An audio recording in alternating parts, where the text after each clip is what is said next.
Hey everybody, welcome back to the Speedy's Garage YouTube channel. It's a Saturday evening and I'm going to be spending a little bit of quality time with Go Man Go back here. Tonight we're doing an oil change, and you've seen me do this before. I'll link to the top, so that's not the reason for the video. The reason for the video is going to be the analysis of that oil, and if you've been following along, you know that we've been running flex fuel, and if you haven't been following along, tisk, because you're missing out. But the flex fuel has been working out really, really well. And what that means is that I'm able to run 93, E85, or anything in between, and the car is figuring it out on its own. A lot of people say if you're running E85, you need to change the oil more often. It's a higher volume of fluid. It's 30% more when you're on full E85, if you didn't know that. And so all that extra fluid going into the cylinder, there's some theory that some of that can wash past the rings and get into your oil and contaminate the oil. So I want to know for sure. So I did my normal drive mileage. I've been flipping back and forth between E85 and 93 for quite a while, and I'm curious as to how that has impacted the oil itself. So I'm going to do the first oil change since I started running flex fuel, and I'm going to send it off for analysis, and that's really what this video is about, so stay tuned for the results. I've got my normal tools out to do the oil change, and I'm going to be using my creeper for comfort. Got my book. If you don't keep a maintenance log, I highly recommend you do that. I keep this in the glove box, and anything I do to the car, I write the mileage, the date, and what I actually did. The oil I'm going to be using today is Mobil 1 0W40. I flip back and forth between this and Pennzoil Platinum 0W40 depending on what I can find. The Pennzoil Platinum has gotten scarce, at least in the 5 quart jug like I prefer to purchase it. It seems that SRT, Fiat, FCA, whatever you want to say, has done a new contract not too long ago with Pennzoil instead of Mobil 1. And Pennzoil made the decision to pull the 0W40, at least from what I can find, and I even called them and asked. They've pulled the 0W40 in a 5 quart jug off the shelf. That's kind of shady in my opinion, because it makes it harder to get. Now I can get the 0W40 Platinum Pennzoil oil from the dealership, but that means I have to make a trip to the dealer to go pick it up and all that kind of stuff, where I can just walk into the local, Wally World and pick up this Mobil 1 0W40 for a really good price. I think right now these were $22, $23 for each 5 quart jug. So that's what I went with. It's great oil. That's also what's in the car now. So the oil analysis will actually be on this Mobil 1 0W40 after having run a combination of 93 and E85. So we're going to see how that looks. The oil filter I'm using is a Mobil 1 M1210A. If you were curious, I did pre-fill it with oil. Anytime I can do that, I do. It's not really necessary, or people say it's not necessary, but if you can, it's definitely not going to hurt anything. And this oil filter happens to go on just straight up like that, so I can put some oil in it so that it's already in there when I fire the car up for the first time. This is the Blackstone oil analysis kit that I'm going to be using. I've been using Blackstone for oil analysis for a long time. I'm not even going to say how long, because I'm kind of ashamed of how old I am now, but been using these for a long time. It comes in this little kit. It's already pre-labeled for shipping. It comes with an absorbent mat inside. You let the oil drain for about 3 seconds. You put the container underneath and capture a sample. Put it in this plastic bag. You fill out the little sheet that they give you. You drop it in here and ship it off. And in about a week, you get your results back. So that's how it works. And again, you guys have seen me change the oil in this thing before, so I'm just going to get after it. I'll be back in a sec.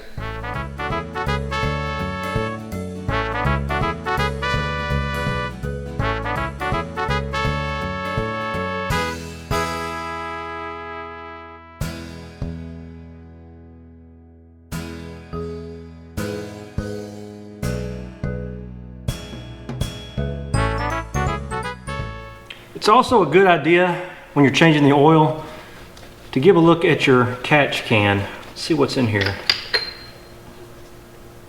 Just barely any oil. Hopefully you can see that. Give you a better view.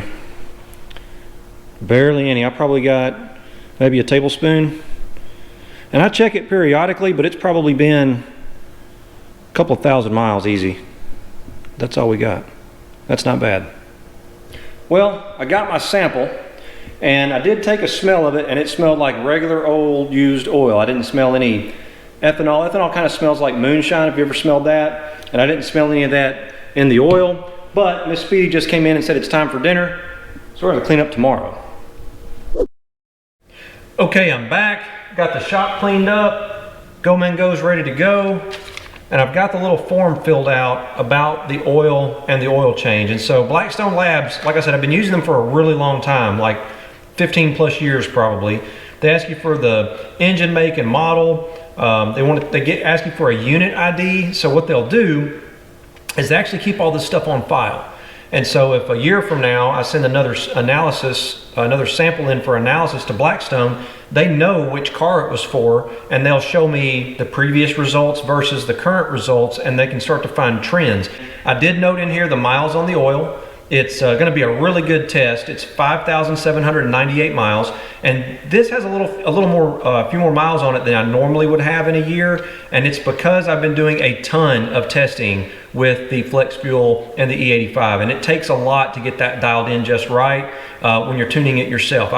Mike from OST was helping me, but I tried to leave him alone and do most of it myself, but that man, I was doing a lot of driving around, and we've been working from home, and so instead of driving the 4Runner or something to work and then running errands on the way home from work, if it was a pretty day, I'm taking Go Man Go instead of the 4Runner. So I've been driving it more just because we've been working from home.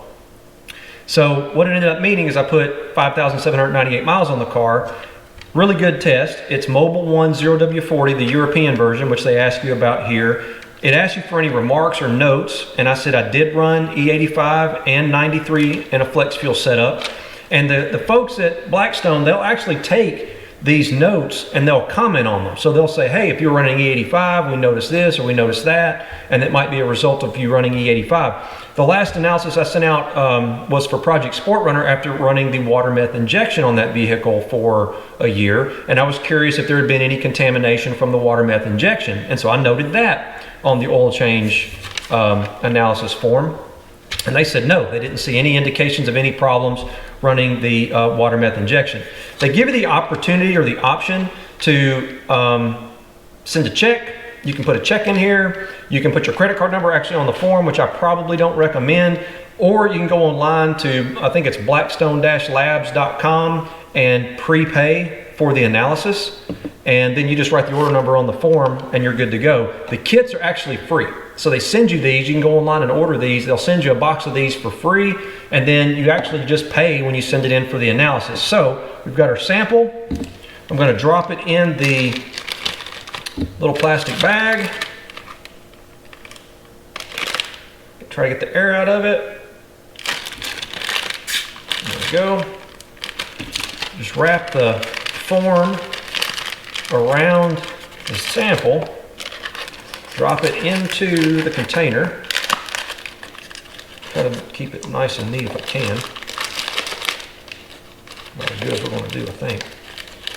And then cap it up. Now technically, this is prepaid. So because you bought it, it's already prepaid. It's got a USPS tracking number on it, and you should be able to just put this in the mailbox and off it goes. I've had 2 cases where they never got it. And I don't know if it's because the post office sees this and they know it's an oil analysis sample and they get a little weird about it and it just ends up being missing. I don't know.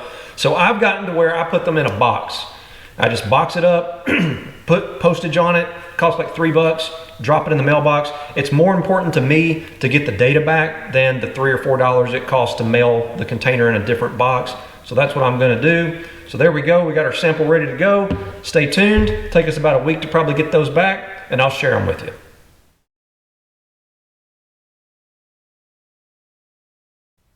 Well, this turned into a little bit of an ordeal, but I did learn something in the process. So it hasn't been just a week.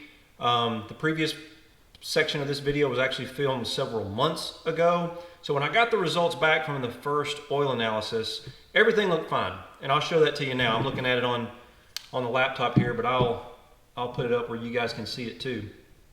Everything looked like you would expect. There was still, if you didn't remember or you hadn't been following along, you know I blew up the original Hellcat motor that was in the car, so I replaced it with a Red Eye or Demon, same part number engine, when I did the repair. So put a new engine in the car. I'll link to that to the top. So that engine had fewer miles on it than the car actually has.